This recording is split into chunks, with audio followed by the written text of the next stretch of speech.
Good evening, everyone. Tonight, I'll be calling the meeting to order on February 10th at 7 o'clock. And for a roll call, we have all council members present except for Councilmember Dawson, who has an excused absence tonight. And next item is to adopt the agenda. And I want to say that we are going to remove the closed session item 18, that was supposed to be after the meeting tonight. I want to propose that we remove that from the agenda. Are there any other changes to the agenda? So I'll move adoption of the agenda as amended. Second. And all in favor? Aye. Aye. Thank you. All right, so now we have the Pledge of Allegiance. If everybody stands. I pledge allegiance to the flag of the United States of America and to the republic for which it stands, one nation, under God, indivisible, with liberty and justice for all.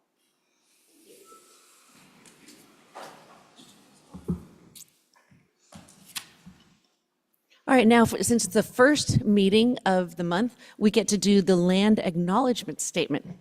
So we acknowledge that Lafayette is part of the unceded ancestral homeland of the Bay Miwok people.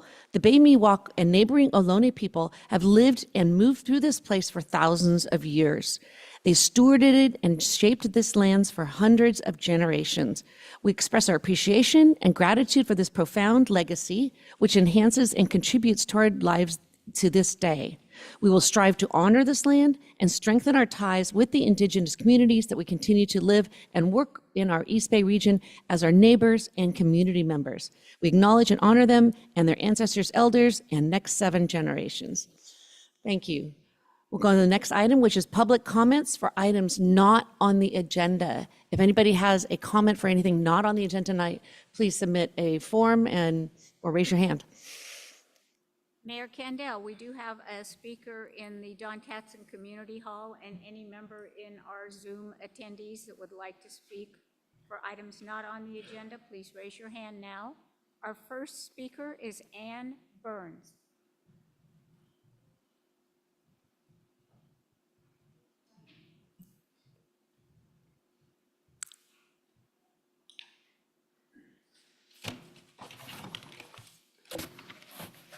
Ann Burns, 3196 Camino, Colorados. I recently wrote a letter to you all regarding the settlement for the payment for the Palace, Colorado settlement in Lafayette. I'd like to read it out now because I think it's kind of important. Not knowing how many current council members were living in Lafayette in the early 2000s, I'd like to give you a brief history of the proposed use of the Palace, Colorado's money. At that time, the neighborhood roads in Lafayette were nothing short of a disgrace, having not properly been maintained for 20 years or more. There were potholes galore, causing cars to swerve to avoid them, making it unsafe for children to walk to schools, which they did in those days, or cyclists to ride their bicycles safely. Residents were told that the money was only available for the maintenance of the main arteries and to slurry the non-failed roads. The only glimmer of hope was a development being built on Marine Boulevard in Moraga that had reached an agreement when it was finished, funding would be available for maintaining the main arteries due to the increased use of traffic created. That would make funding available for the repair and maintenance of neighborhood roads. The settlement was called Palace, Colorado's. The payment finally came through in 2024. At that time, the City Council and the City Engineer were not intent on finding an answer to the problem. A grassroots campaign was started by residents, some of whom are here tonight, resulting in a ballot measure in 2000. 62% of the vote was achieved, which I think that's quite an achievement. Sadly, 66% was needed to pass. Still, hope was not given up. Another measure, this time fully supported by the City Council, was placed on the ballot a year or so later. Unfortunately, that too failed. Then, due primarily to the efforts of then Mayor Ann Jury and a citizen, Guy Atwood, funding was used from the City Reserve, which enabled all neighborhood roads to finally be brought up to standard. Recent decisions made by the City Council, the money from the Palos Colorado's settlement was used to fund other projects. Although the projects were important for safety, particularly around local schools, and I'm certainly not against such projects, it seemed unfair that after the history of the Palos Colorado settlement, it should be used for other projects. With the recent passing of Measure H, could the money now be relocated for the original intent? Surely the continued safety of the neighborhood roads is extremely important, as is the safety of all Lafayette residents. Even though the neighborhood roads may be up to standard this time, let's not start a tradition of robbing Peter to pay Paul and finish up with the appalling mess we did 20 years ago. I appreciate hearing from both Councilman Anjuri and the Mayor responding to my letter. And they explained to me where the funding came from that was put together towards it. This worked out this time. I mean, you had grants from the state and federal grants. Who knows if they'll always be available, the way things are these days. And, you know... Ms. Burns, can you wrap it up here? I think we have 3 minutes. Thank Sure. you. Okay, well, can I get more? Could you just wrap up, if you could just wrap up your thoughts? Thank Okay, you. well, it's just my thoughts that, you know, the traffic has increased so much since then. It really has. And, you know, it was meant for the main arteries. They have to be kept up, you know, to be able to afford to keep the other maintenance. Mm-hmm. If you're spending the money on other things, you know, what's going to happen? I mean, the traffic on St. Mary's Road now, we live just off St. Mary's Road. Moraga Road and St. Mary's Road gets most of the traffic from Moraga. Mm-hmm. And it's just a nightmare in the afternoons because since GPS, people use that as a cut through. So thank you for your comments. Appreciate it. We can talk about this another time. We can write another letter. We'd love to hear from you about other issues that you feel are a problem as well. Thank you. Okay. Does anybody have any questions? No. Mayor Thank you. Kendall, there's no additional speakers at this time. Thank you. All right, we'll go on to City Manager's update. Thank you and good evening to all. My update is in two parts today. The first one is to report that Andy Comley has been appointed as the city's emergency preparedness coordinator. As you're aware, John Cornell has accepted a position with the Park District. Andy has over 15 years of experience in emergency services. He joined the Contra Costa Sheriff's Emergency Services Support Unit in 2010. He has served on the Search and Rescue Team and the Reserve Deputy Program. He's been with us since 2014 as a reserve officer, including 8 years as a motorcycle officer. Andy has also led our police fleet operations, supported code enforcement, implemented programs such as the Tobacco Retailer Licensing Program and Slow Down Lafayette campaign. In his 15 years at the Sheriff's Office, he also held leadership roles in the Search and Rescue Team and has responded to significant events like the Napa and Sonoma fires. We are very fortunate to have Andy on our team, and we look forward to his continued contributions. Thank you. We would love to hear any comments you'd like to make. Thank you. And we are very, very fortunate that you can join us, especially somebody so familiar with our city and our unique issues. Thank you so much. Yeah, good. Thank you. Well, I've had a chance to work with many of you, and I look forward to continuing to do that as well, too. So obviously, emergency preparedness is a big deal for the city of Lafayette, and so I'll be diving, head in today, starting today, to make sure I get up to speed first and then see what we can do to get input from everybody on the things we'll be working on as well, too. So I look forward to working with everyone, both in the city offices as well as the community, too. So look forward to talking to you soon. Great, thank you. Okay, yes. I have to say, I was not aware of, congratulations to us to have you do this, but I have to say, we're going to have to look into cloning because Andy's been so valuable in his other roles. We'll have to figure out what we're going to do now. But I agree. talk, yeah. Yes, but what's really important is that John Carnell, he had some big shoes to fill, but we found somebody that can fill them, and I'm so thankful that you're joining us on something so important right now. Thank you. And Andy's colleagues I are know, here. all here, thank you. All of them, yes. Thank you, Mayor. Moving on, I'd like to give a Measure H committee update. Collection of revenues related to Measure H will start this April. However, the city will not begin to receive the revenues until June. Audits of any Measure H revenue received in this current fiscal year, which will be minimal, will start around October. Therefore, staff intends to bring the advisory committee policy to you for approval concurrent with the draft 25-26 budget, with the intent to have the appointments made by the City Council around August or September. Moving on to engineering, the larger paving project, which includes St. Mary's Road, from the Glenside Y to Roar, and Mount Diablo Boulevard from El Nido Ranch Road to Paulson Court, is out to bid. So it's going to be a busy construction season. Pleased to report that we have hired a new full-time code enforcement officer, and he will be introduced to the community perhaps in a meeting in March. Public art. Last year, the City Council approved a mural program to install 4 large-scale exterior murals in our downtown. And the Public Art Committee is excited to announce that a call for muralists has been issued.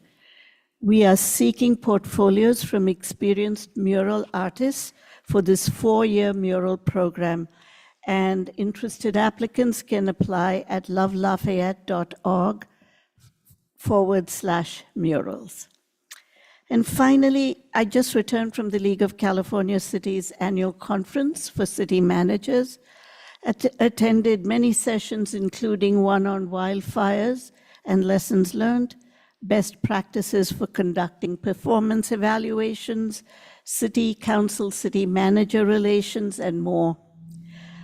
After speaking with many city managers, I returned with a tremendous appreciation for our community, our commissions, our council, and our staff. Lafayette is the best. Thank you. Hey, thank you. Any questions for city manager? Any public comments? All right, seeing none, thank you so much. All right, presentation, TransCirc annual update on goals and accomplishments. So Patrick and the TransCirc, hopefully come on up.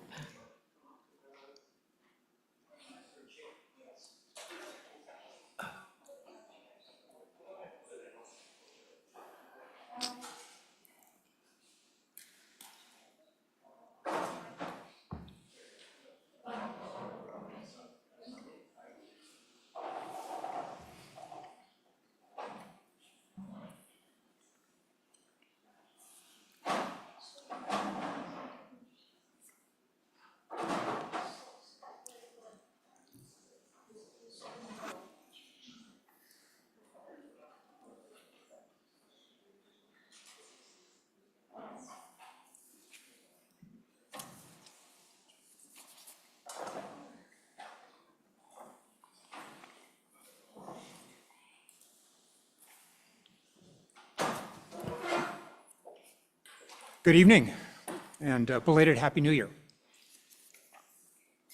So I'm here, or we're here, to provide an update on the Transportation Circulations, on the Transportation Circulation Commission's work plan for 2025. And we're going to begin with our current commission members, who most are sitting here with us this evening. I'm here, obviously. Stella Witherspoon, our vice chair, is here. Michelle Sahar is not here. She's brand new, joined us last year. She's been very active and a great member of the commission. Greg Brown, Lynn Hayden, Vianney, and then we have one vacancy on the commission itself. And then we're expertly supported by Patrick Golier, who's sitting with us. So that's who makes up the commission. Going to the next slide.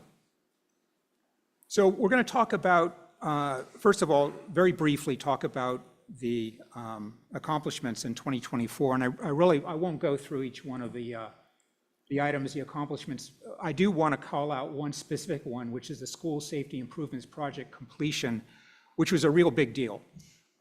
This was a 2-year project that involved 47 separate individual safety projects serving 6 of our schools, again, over a 2-year period. So 47 projects spanning from flashing beacons to speed humps to extending sidewalks or adding new sidewalks, new striping, just a variety of things to make it safer for students and parents in and around schools. So I wanted to just call that out and let you know that that was a big effort.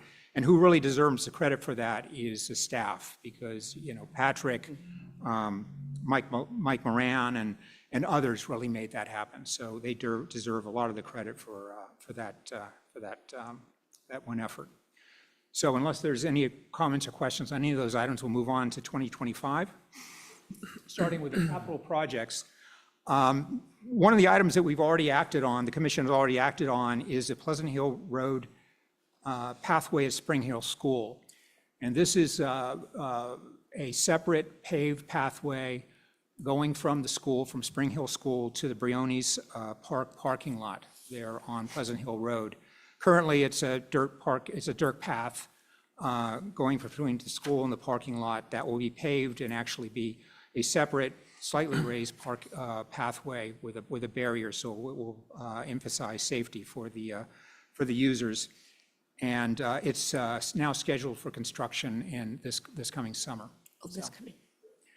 The next item is the traffic calming program. This is something we do every year. It's an annual review by the commission of calming efforts that are requested from neighborhoods, from streets. This is something, again, we do every year, normally in the autumn, and we will do that again later this year. Connecting Lafayette, this is something you're familiar with. We will review the 65% design plan at some point of time this year for the entire project, which includes the School Street multi-use pathway and then the pathway on Topper Lane.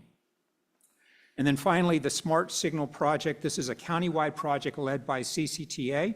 It will upgrade traffic signals to be more responsive to changes in traffic volume in real time. Next slide. We're going to have a number of we anticipate participating in a number of planning studies in 2025, including the Downtown Parking Management Study, which is going to be a review of parking management approaches with the goal of balancing parking needs in the downtown area. We're also going to look at the Moraga Road planning, or participate in the Moraga Road planning exercise. We're going to use the future resurfacing of Moraga Road to improve conditions primarily for bicyclists and pedestrians, while maintaining traffic flow on Moraga Road. And then finally, the right turn on red restrictions on Mount Diablo Boulevard. We'll consider potential right turn on red restrictions at three intersections, Oak Hill, Moraga Road, and First Street, to reduce potential conflicts with pedestrians crossing at those intersections. Continuing on with the planning studies this year, the Mount Diablo Boulevard Corridor Plan is a planning department-led study to consider multi-mode transportation routes throughout the downtown with a focus again on pedestrian and cyclist safety. And we will also participate in the update of the city's circulation element, which is going to be a GPAC planning department effort to update the circulation element as part of the general plan. And then pending our receiving 2 grants, the East Bay Aqueduct pathway extension This, if we do get the grant, this would pay for the design and construction. Not construction, just design. Excuse me, the design, not construction, for extension between Dolores Drive and Brown Avenue. The pathway does exist on either end of the city, but this would join, if, again, this would be to design, to plan for joining the two ends. And then finally, the Lafayette BART Station improved bike ped access circulation analysis, that's a mouthful, which is to improve multimodal, meaning bike ped access to the Lafayette BART Station as a, what is called a transit-oriented station, community station. And then finally, and the last, or we already have that up, ongoing programs, consideration of future grant opportunities, which is something we do every year, review of large development applications when those are brought forward to us, and then we respond to traffic action requests, also known as TARs, submitted by the public. So that is what we plan to do in 2025, and I'd be happy to, or we would be happy to answer any questions or take any comments you might have. Great, thank you so much. All right, Vice Mayor Andre. Yeah, great report. Thank you very much. A lot of work. Could you go back to the previous slide? The Lafayette BART Station improved bike ped access and circulation analysis. Is that a new grant request that is being prepared? Yep, it's an MTC grant program. Okay, and what's the timing on that? I'm supposed to hear back some point this winter. Okay, so that's been submitted? Yep. Okay, so presumably that would fit in with the Mount Diablo corridor multimodal? Yes. Okay, great, thank you. Great. Thank you very much for the report. I mean, this committee, I mean, it's just amazing the amount of work you guys have been doing over the last year or two. I mean, you've been the stars as far as really getting stuff done around the city. So thank you very much. I'm actually quite excited to be part of your one of the liaisons for the committee this year, so I look forward to working closely with you. I do have a question on a couple of the things. The downtown parking study, certainly I know in the business owner community, we're all very interested in the outcome of that. Can you give me just a little more detail on the timing on that and how how this commission will be involved? Yep. So there'll be some workshops that we're scheduling in March for the downtown business community. We'll follow it up with a broader public workshop and then an online survey that'll be available to anyone. So the data collection has already happened in this past fall. We're moving on to public engagement, and then it'll wrap up later in the summer, early fall. Great. So do we expect a report out then in the fall, winter? Yes. Terrific. Thank you. Anything else? Thank you. You guys are very, very busy. It's quite an impressive docket that you've got from the prior year and looking into this year. So thank you for all the work that you all been doing on that. Two things, one of which is on the East Bay Mud Aqueduct Parkway. So is that something we're doing? Is East Bay Mud working with us on that? Is it as a kind of a cooperative joint venture here with them? How's that playing? We have an agreement with East Bay Mud that we can build a pathway on their aqueduct right-of-way. So if you go, it's built between now Risa Road and Dolores, but that right-of-way continues east-west, you know, roughly parallel to BART tracks over and past Pleasant Hill Road. Right. But we already have an agreement with them. So it'd be bicycle and pedestrian then? Okay, that's great. And I know with the circulation element update, that's going to be a lot of work as well. So looking forward to that. So thank you all. Thank you. Yeah, so a couple more things. Again, thank you. 47 projects over 2 years and 6 schools was such a delight. And to say completed in any report is always just the icing on the cake. So the CCTA connected lights and the Moraga Road and the Mount Diablo corridor and the circulation element. My question is always, how does evacuation safety feed in as a lens on each one of these projects? Is it a pivotal part? And I know most of you are saying yes, but like how are you actually going to do that? Like what's the process for making sure that that lens is added, especially now if it's an evacuation route and each one of these are evacuation routes? So to be clear, the technical studies that are happening are just technical studies. They're not providing decisions. It's really just what would happen if you did this from a technical perspective. But in terms of wrapping an evacuation, we now have more communication, open communication with County Fire, and then looking forward to working with Andy Comley as well, who I think will be a great liaison between staff, engineering staff, and County Fire. Great, thank you. All right, any other questions? Oh, okay, go ahead. Yeah, sure. You probably know that. What's the schedule with that effort? So there's two CCTA efforts. One is the, I was going to talk about it later. I'm the one that's looking at evacuation. There's one that's looking at evacuation that's in process right now, but there's also the countywide transportation plan and associated blueprint and business plan. They're all going together like at the same time.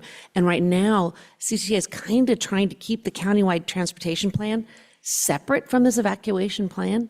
And that doesn't seem like the right lens to do that with. And at the CCTA meeting that Patrick and I were at a little bit ago, all of us were saying, no, they have to be integrated at this point, because you can't just separate, you can't just do one in a vacuum and not consider the other. You can't consider bike safety without considering bike safety on an evacuation route may look a little different. Okay. Well, I guess a follow-up question then. I know that the part that's looking primarily at evacuation is looking at a regional level, which is really helpful for us. But how much does that look at our particular arterials and how they relate to the regional situation? Are they not looking at? Not so much. Okay. From what I'm getting, they're going to look at underprivileged communities Okay. more, putting more effort into those, because I think they figured that our plans are pretty sophisticated Well, but regional, like in our cities, our 3 cities or something. see, what I was kind of assuming was that we would get a sense from that study as to if all of our people could get on the highway on a regional basis, would they be safe once they get to the highway? I mean, is that study going to show that kind of? Well, they're still working on the scope, to be clear. So they've got to complete the scope and then issue an RFP to get that study started, and that hasn't happened. So I don't have an answer to your question. Okay. Is what I'm saying. Yep. All right, any other questions? Do we have any public comments? Mayor Candell, I have no speaker slips and no hands raised in our virtual audience. Great, thank you. Just saying again, you guys are a great commission. We appreciate everything that you guys are doing, and thank you. Thank you. Oh, Lynn? Yes, I have just one comment. Thank you for our, what would you call it? What are you calling yourself? Yeah, how do we no, I know your staff, but how would we categorize you? Transportation planner? He is wonderful. Thank you, we agree. Really is wonderful, Yes, just so you know. we 100% agree. I agree. Thank We you. all agree. All in favor? Thank you.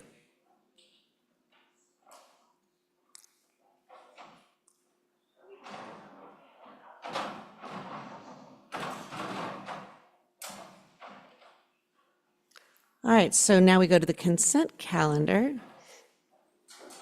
We'll wait till Lynn is.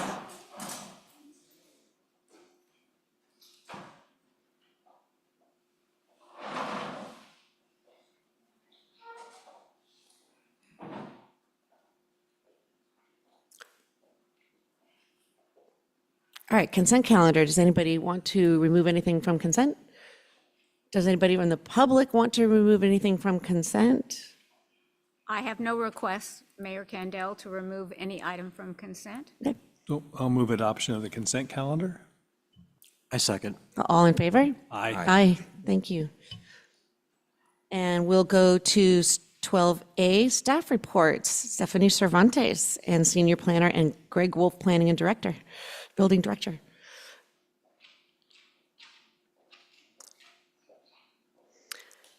And for the record, we probably have one of the biggest audiences right now tonight that we've had in a long time. So thank you, everybody, for showing up.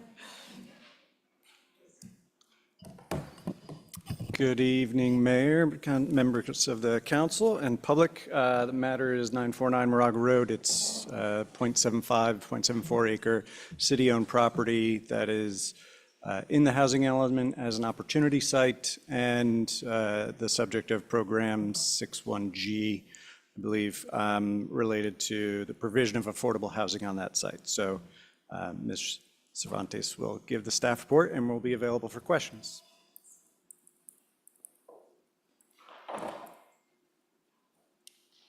Just one moment while I connect.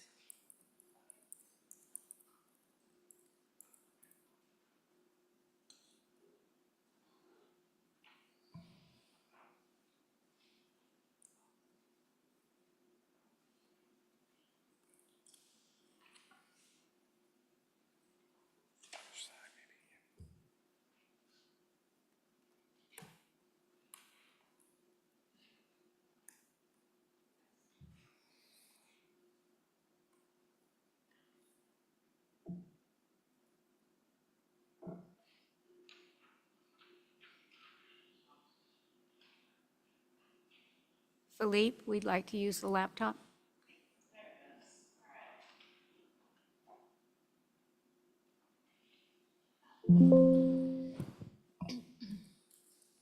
Good evening. Good evening, Honorable Mayor, council members, members of the public. My name is Stephanie Cervantes with the Planning Department, and I will be walking us through item 12A, which is the 949 Moraga Road, affordable housing on city-owned property. Just a bit of background on the site. The city purchased the 949 Moraga Road in 2010 with monies from the parking fund. The site is 0.74 acres, and when purchased, it comprised of 3 vacant lots and a small office building, which was demolished for construction of a public parking lot, which is still used today. In early 2015, Brandon Development approached the city with interest to construct workforce housing associated with a proposed project behind the Woodbury. Ultimately, Brandon decided to construct on-site affordable housing on their project site and abandoned the project at 949 Moraga Road. Recently, Sunflower Hill and Saha approached the city with the interest to construct a 100% affordable project for intellectual and development disability individuals. They have identified grant funding available through the California Department of Housing and Community Development, SuperNOFA. The funding was not available in 2024, thus highlighting the importance of applying in 2025. The city's housing element contains a program, 6.1G, publicly owned sites specific to this property. The program objective is to construct at least 23 below market rate units and to be in compliance with the Surplus Land Act. Sunflower Hill and Saha propose to construct 48 units of 100% affordable, which exceeds the housing element program. Additionally, this path will allow the city to use less city expenditures than previously anticipated. The Surplus Land Act contains certain exemptions that would allow the city to streamline compliance. The exemption applies to 100% affordable housing projects, and the requirements would be imposed through a deed restriction and a purchase agreement. I also just want to highlight that we did receive 12 comments in support for tonight's item. At this time, the recommended action is to direct staff to prepare draft documents necessary to deem 949 Moraga Road exempt surplus under the Surplus Land Act. Staff would then prepare the necessary documents for City Council discussion and action at a future meeting. And if Council does approve the exemption, staff would submit that to HCD for their review in concurrence with the findings. That does conclude my presentation, and we're available for questions. Thank you so much. Do you have any questions? Councilmember McCormick?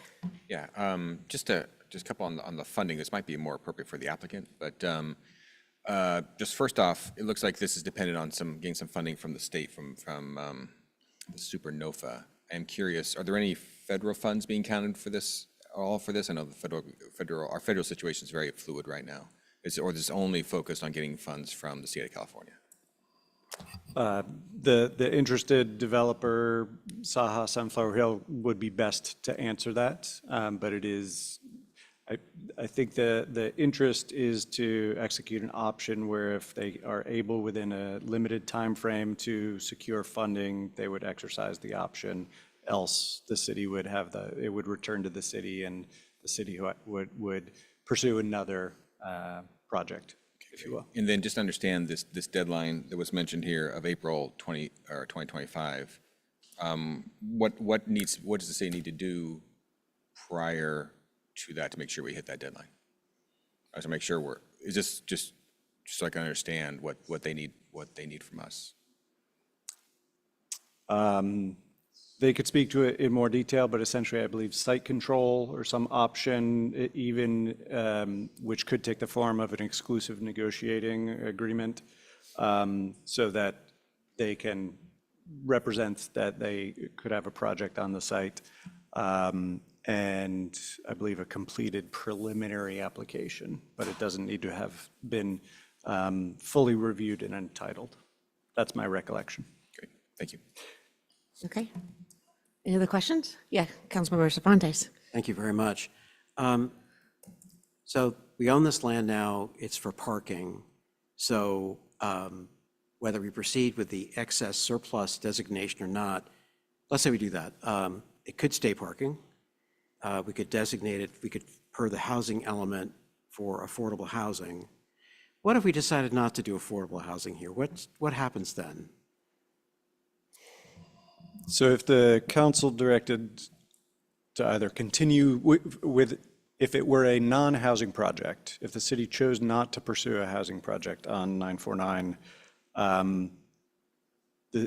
we would need to find additional land likely to satisfy the RHNA allocation, the Regional Housing Needs allocation. So we have a multitude of opportunity sites which have been identified with a certain income mix. And so losing this site or taking that out may result in either a diminished buffer or we might need to find an additional site to effectively take its place and demonstrate to the state that there is sufficient capacity of land to meet the regional housing need.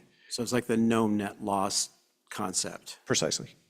Except that if we did that, we'd really need to show that we had something else lined up to make it just keep the accounts balanced, so to speak. Yes. Okay. And so let's say, because all we're considering today is the excess surplus designation.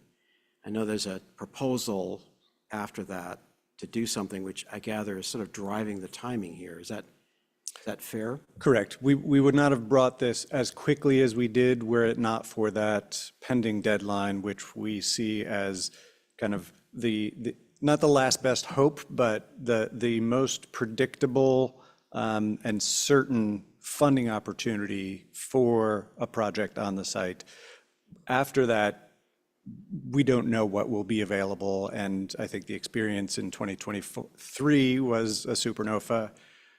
I think there was perhaps an expectation of another one in 2024, which did not materialize. Right. There is one in 25, and thus kind of pouncing on that opportunity or trying to take advantage of that is the goal, because we don't know what comes after that. So the supernova is sort of the brass ring for affordable housing funding here. Is that kind of the way to look at that? I mean, in plain terms. Yes, I think so. Yeah. And the materials of the staff report, which I thought was very thorough, thank you, outlined development milestones to meet this 6.1G component of the housing element. We're sort of like moving much faster than that conceivably. It's all driven by the supernova, I gather, right? The timing is, and ultimately the outcome, were it to pass that the council deemed it the land exempt surplus and an option were executed and the applicant were to apply for and receive the funding from that, we would be achieving the outcome and then some of what the more lengthy steps are laid out in the housing element. So it would be proceeding very quickly to the desired outcome. Right. So then this action to declare this excess surplus really keeps the options open here.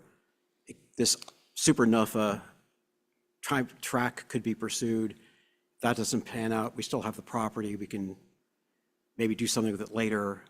But per the housing element, we really would need to pretty much keep that as for affordable housing if it were to be developed. Otherwise, we've got to deal with no net loss and the consequences there. Is that fair? Correct. So if the interested developer that's has expressed interest had not materialized, we would still be pursuing the designation from the city council, just perhaps not at this meeting, in an upcoming meeting. So if you so direct us this evening and later at a public hearing you deem an exempt surplus, it is setting the stage for either the path laid out in the housing element, which is more extensive and lengthy, or this option, which is a more direct, expeditious route to a favorable outcome.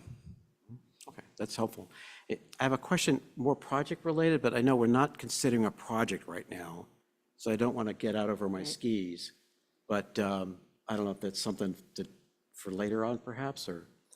Most likely. Okay, okay. Yeah. That's fair. All we need right now is the letter. Yeah. Just the letter of intent is enough for us to pursue this action tonight, correct? Not without, There is the letter of intent, the Yes. letter of interest from the Saha Sunflower Hill. correct. That was the instigator to move as quickly, given the supernova deadline. Right. And now we're just looking for direction to take the next step or two preparatory to coming back, the council deliberating on whether it wants to take this action of deeming an exempt surplus, and then a follow-on action of what would be the terms essentially of an option or sale. How long does HCD have to respond in a letter to us? They have 30 days. Oh, good. Once So we it's short. submit the resolution, I believe that so deems it exempt surplus, they have 30 days. And we believe that they would be timely about that. Okay, thank you. Any other questions? Do we want, are we going to, is this one of those hearings where we'll hear public comment from the developer during public comment? Okay, great. It's not a separate item. Great. So I will call for public comment. Mayor Kandel and members of the council, we have some speakers on this item. I will call you to the podium if I mispronounce your last name or I avoid it entirely. It means I cannot read it. And so please introduce yourself when you come to the podium. Our first speaker is Rosemary Kurbach.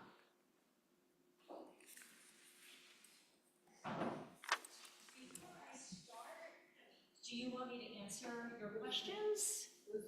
Yeah. Oh, right here?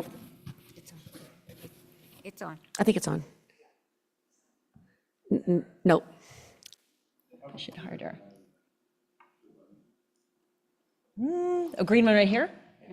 No. I was trying to push this. It's on. I can hear you. Yay. Okay, okay. Do you want me to answer questions now about the federal funding and what we need from the city, or do you want me? You have the 3 minutes, and Okay, so yes. Okay, I'll try to weave that in. Okay, hi, I'm Rosemary Kurbach with Sunflower Hill.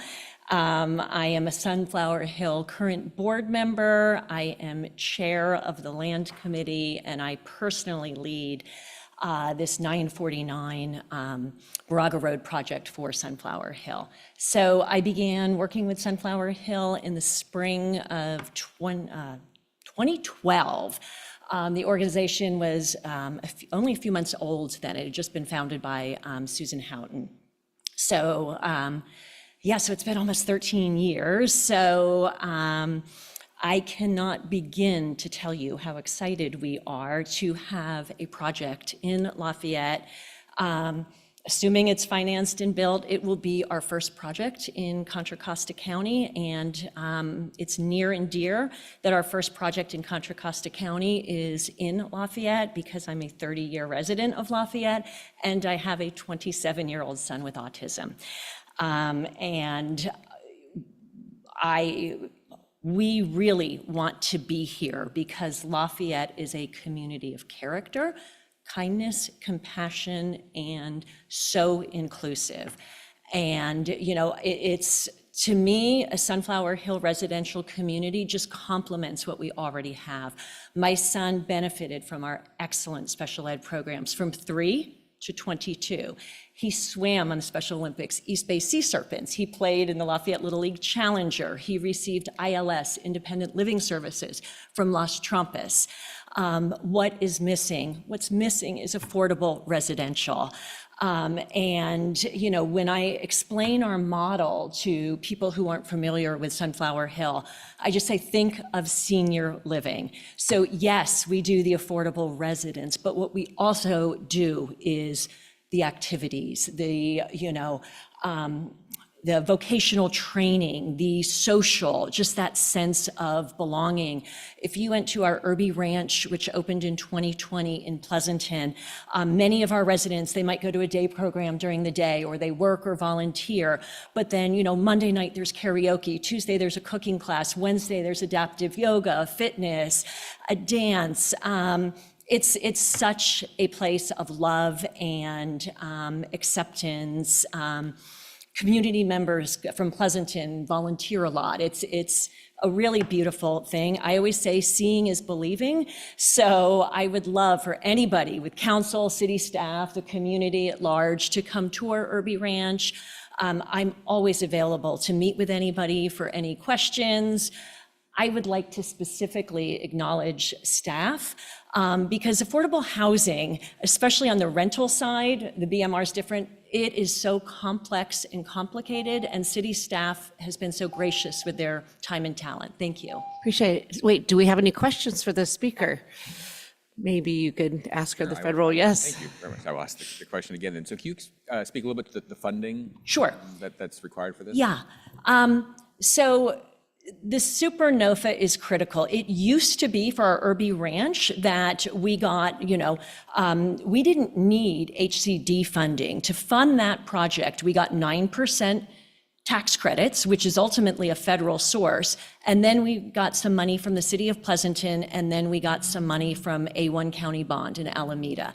And that was all you needed for your capital stack. Well, obviously with interest rates sky high, with construction, you absolutely need some other sources. There's not much county money available, unlike there's no county bond right now. That was removed in November. So the Supernova is just so important. I cannot see, we've done some preliminary pro formas, and unless we would have 2 sources in the Supernova. We would have the MHP, multi-housing program, and this is an infill site, so we would have the IIG, which pays for some infrastructure. In addition, we absolutely would apply for, we need to run the numbers and see where we're at, but either 9% or 4% competitive state taxing, low-income housing tax credits, and I anticipate we would apply for County Measure X money. There's some other sources, National Housing Trust Fund. You've got to build the capital stack. So, but this is a big one for us. It's big for all projects. And you feel good about the project as currently proposed, that the money is? I feel good, assuming we get a surplus designation. That would add 2 extra, based on the prior scoring. The new NOFA hasn't been released yet. We don't know. It could be every morning I get up and I check. I do a Google search, HCD Supernova, and I see because they said originally they were going to release it in early February, and that might be delayed, a week or so because of the fires down in south. I don't know, but I will tell you that they released it on May 18th, 2023, and it was due July 12th. So once it's released, and when they release it, they also release final guidelines. They have released draft guidelines in October. So once it's released, it's a very onerous application. So, and then I thought there was a second question on what we would need from the city. Is that right? I just want to make sure that it's clear. It sounds like staff's on it. I'm not really worried about that, but let's make sure that anything the city can do to help move this along. I'd be kind of curious to see, if you need any help from us. Your city staff has been amazing. They have done everything, and I anticipate that that will continue. Great. Thank you. Thank you. Next, Wait, come back, Rosemary. Councilmember Cervantes has a question. Thank you so much. I've got a little background in affordable housing, so I know how challenging it is. It sounds like the NOFA, the super NOFA, I should call it, is like the Jenga piece for this whole project. And so I can see why you're motivated to get that done. And I know we're only considering the sort of excess surplus designation now, nothing else. But just to play it forward a bit, one of the issues with the site is the traffic on Moraga Road. And I guess my intuition would be that if you take this project and it's the likely vehicles that would be needed there for its population versus, say, multifamily housing or even maybe senior housing, it would be less of a traffic impact likely. And there's no traffic study done here or anything. This is anecdotal, but maybe if you look at Irby Ranch perhaps, what's your experience in that score? Sure. We have 31 units at Irby Ranch and one resident. To the best of my knowledge, only one resident drives.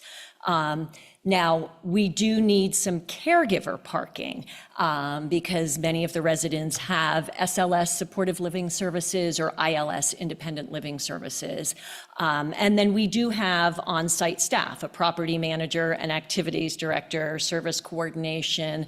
But many of our residents do take the paratransit vans, so having ample room to turn that vehicle around. It's, the County Connection Link, that, white bus with kind of red and blue. I'm sure you've seen it around.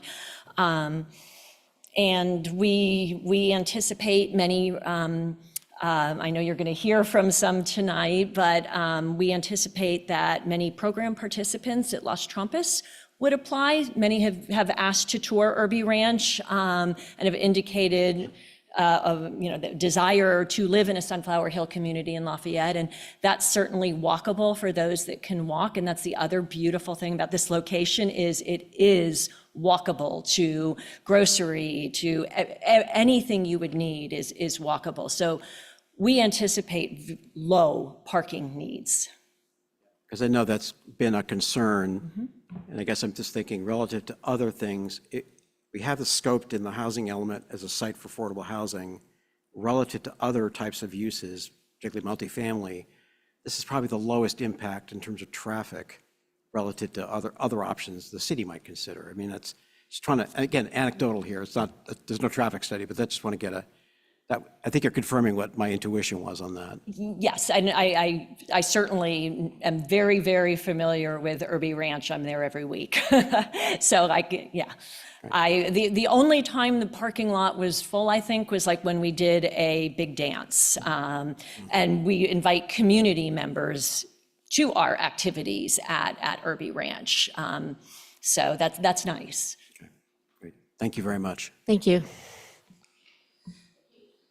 next speaker, David Clark.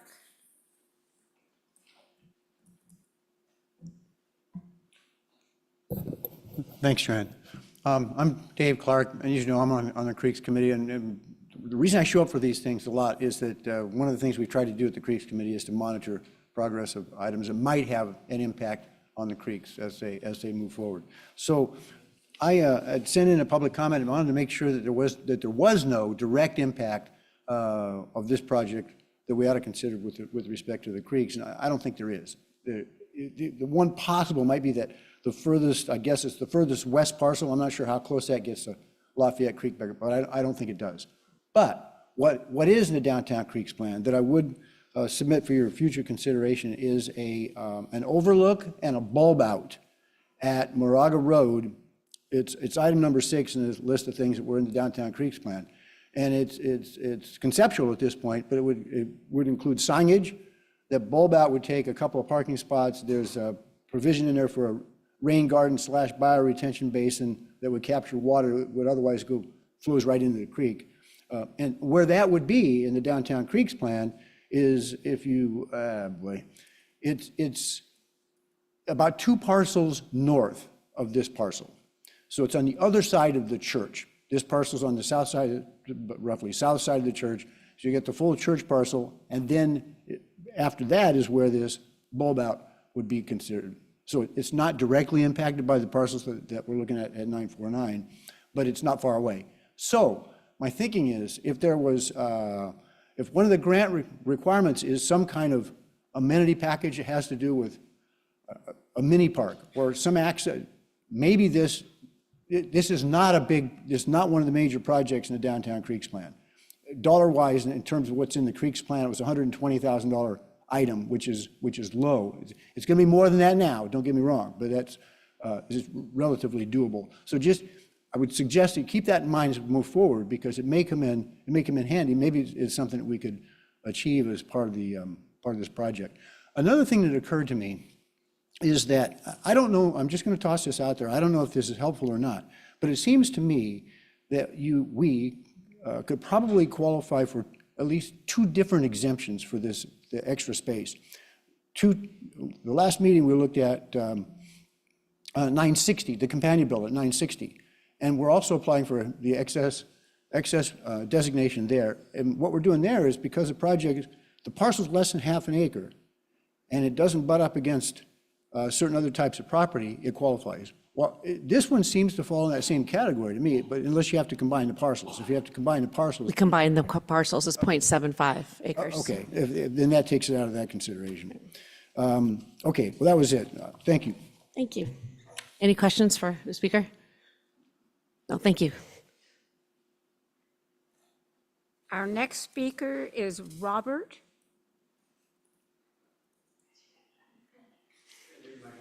No.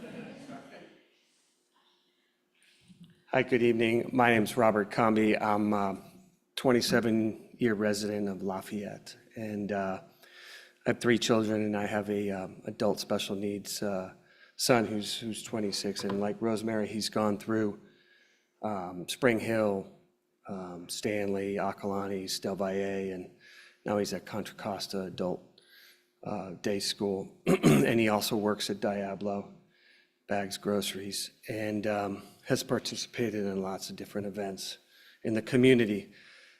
He's also received a kidney from a neighbor in Lafayette, so obviously we love Lafayette. And really the purpose was, I've participated in Sunflower Hill, I served on the board, and I can share with you firsthand knowledge and experience as part of Irby Ranch.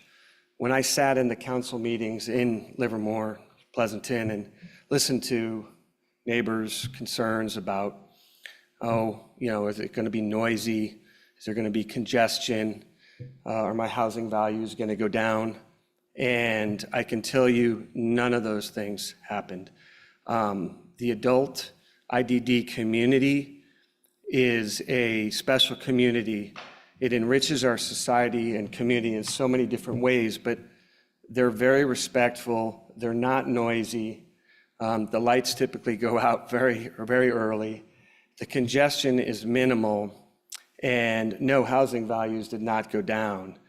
And the nice thing about almost being second here in the Sunflower Hill build is that we've now worked out all the issues and learned a lot in terms of programs to offer, how to integrate with the community. So as we look at what to do with 949, as this came about, I was ecstatic with Rosemary and some of the fellow community members that we had an opportunity to bring something like this to Lafayette. And I love Lafayette so much, and I just think this would be such a unique opportunity to keep the adults that have grown up in this community to be able to walk to work, to be able to interact with the community and be safe and really, you know, just overall, I can't tell you enough how much I support this project. And lastly, you know, I know we have this affordable housing, the RHNA requirement. Seems like this would be a great way to check a lot of those boxes as well. So thank you for your time. Thank you. Any questions to the speaker? No, thank you. Next speaker is Nancy Wallace, to be followed by Allison Hill.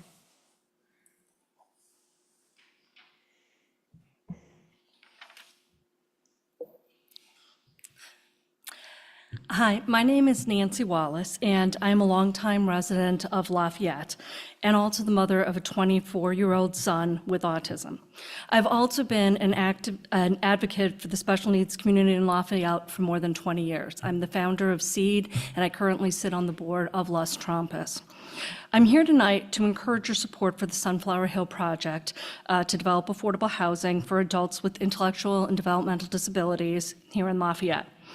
There is a severe shortage of housing for adults with intellectual and developmental disabilities in our area. For families like mine, this creates a great deal of anxiety for the future welfare of our son and our ability to support his needs. It also creates a lot of anxiety about the potential impact that his disability could have on our other children who may be responsible for his support and care in his later years. This afternoon, I sent you all an email about the shortage of affordable housing available in our area. As I noted, the most recent report from the Department of Developmental Services shows that there are 189 adults with developmental disabilities living right here in Lafayette. The Regional Center report shows that more than half of the adult clients continue to live in homes with their parents and be supported by their family members. The annual impact report from Las Trampas shows an even greater number, 67% of our clients currently reside and are supported by their families. A lot of that is due to the shortage of housing that is available for our clients. As part of my advocacy work, I have attended workshops and presentations on the various housing options available for our community and have toured a variety of these options. One of the communities that I had the privilege of touring was Sunflower Hills Irby Ranch project. I cannot overstate how overwhelmingly impressed I was by the thoughtful design of this community. It has been designed and developed with extensive input from families of adults with IDD, like mine, and is well suited to the needs of our adult children. In my email this afternoon, I shared my family's personal experience and how Sunflower Hills development would impact and benefit my son and my entire family. Tonight, I want to share a story of another individual, a 24-year-old woman that I have known since she was in grade school. She currently attends a local day program that has been very successful for her. For various personal reasons, her family found themselves in a situation where they needed to move her out of their family home. When they went to look for housing for her, the only option that they were offered that was close enough for her to remain in the day program that is working so well for her was a group home with 4 other 60 to 70-year-old women. Not surprisingly, this placement has not worked out well for her.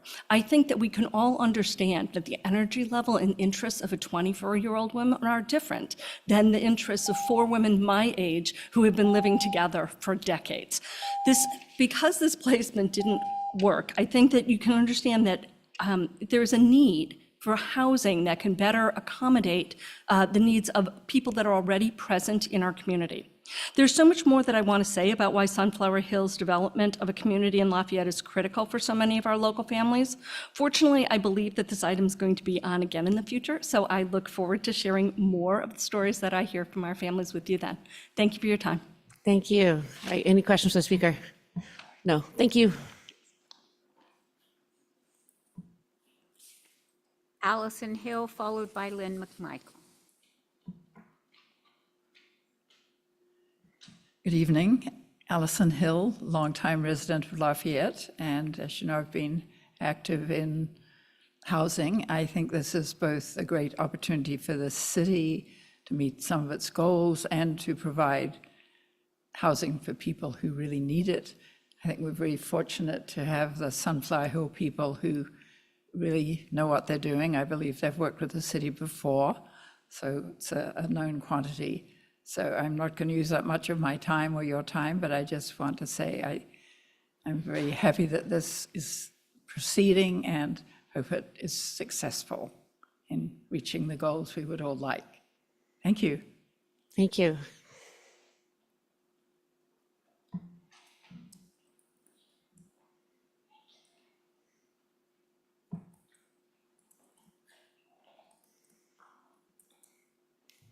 Good evening. I just want to echo what Allison said. I've lived here in Lafayette since 1969, and I've always wondered, when are we ever going to get some affordable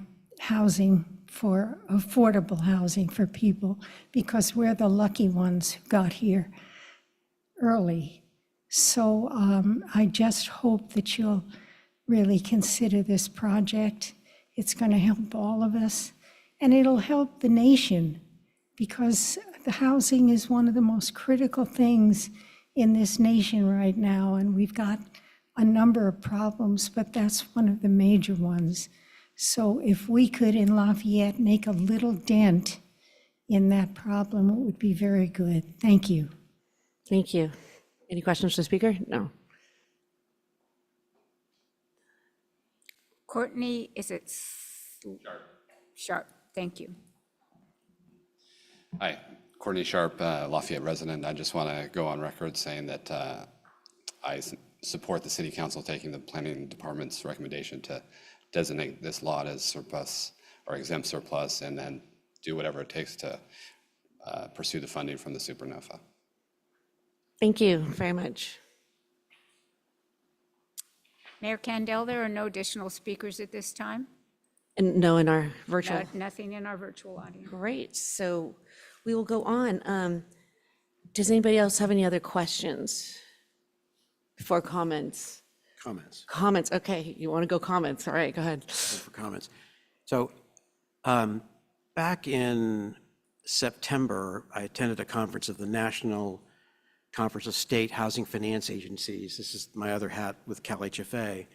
And they had a panel on housing, affordable housing for individuals with intellectual and developmental disabilities. And there's an organization in Phoenix that has been very active in this score.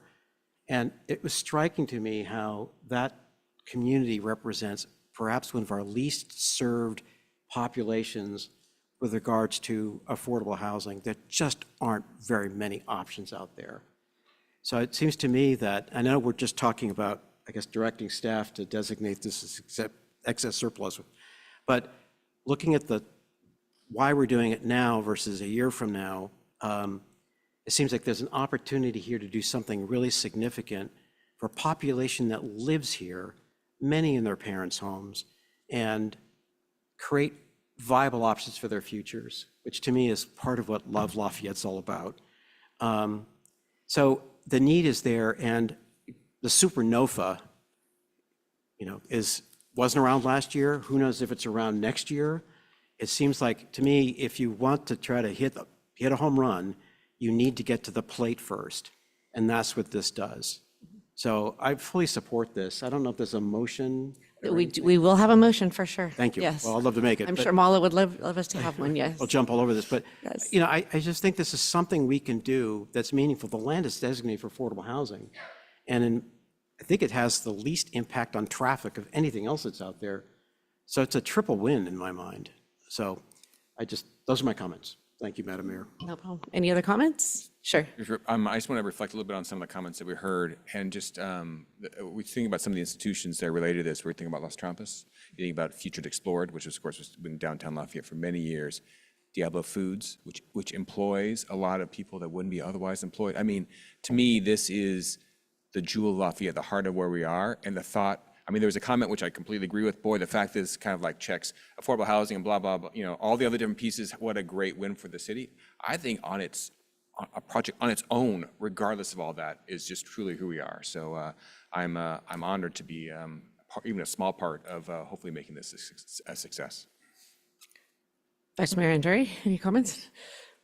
Only if there ever was a no-brainer, this is it.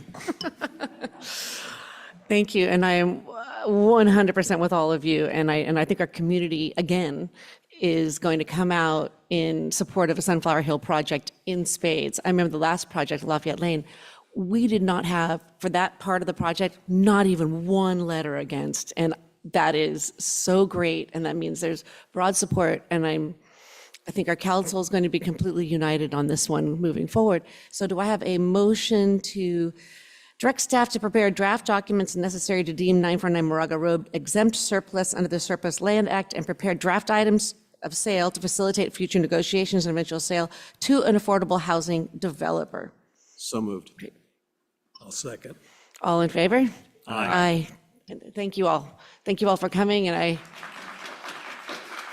thank you, staff, for making this and being so helpful to our applicants on this one. Thank you. We'll see you soon. Yeah. All right, so we'll go on to council and commission reports. Does anybody have any reports? I guess we'll wait. Any reports? Any reports? Okay, all right. All right, thank you, everybody. So if I could start off. Sure. So I attended the meeting, my first meeting of the Emergency Preparedness Commission last week.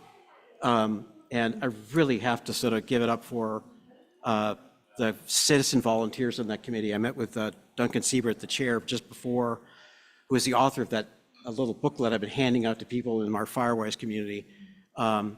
But I felt like a real sense of energy there. There's a lot of work in trying to organize, set up a Firewise in a Box program that Stephanie Bontemps is working on, which to me is like critical for sort of our grassroots preparedness for dealing with wildfire. And I'm impressed. So I'm really delighted to be there as our council liaison.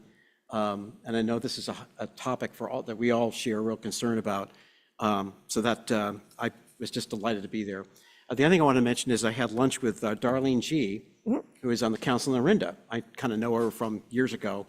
And there's a real sense there of working, La Morinda working together, because we share common interests and problems.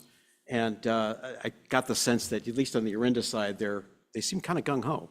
So that's, I know you're going to, our mayor will be working on that, but that's, I just thought I'd pass that on. That's great. So they typically have an annual fire. Do you have a date for that, or are they? The three councils meet once or twice a year. Orinda is the host this year. We don't have a date as yet. Okay. Also, did Emergency Prep talk about a date for the annual fire safety town hall? I don't think they have that yet. Okay, got it. Yeah. Thank you. Anybody else? Okay, so that I don't either. And next we'll go to 16A, which is a letter from Justine Parmalee resigning from the Parks, Trails, and Recreation Commission effective immediately. And so thank you so much, Justine, for your service on that really great commission. And since we don't, anything else? Go ahead. Yeah, as a liaison to that thank you. commission, I just Please, want to please. say, that's an incredible commission. I mean, reminded by the Transportation Circulation Day, what incredible people we have, even on the Creeks Committee. No, didn't mean that.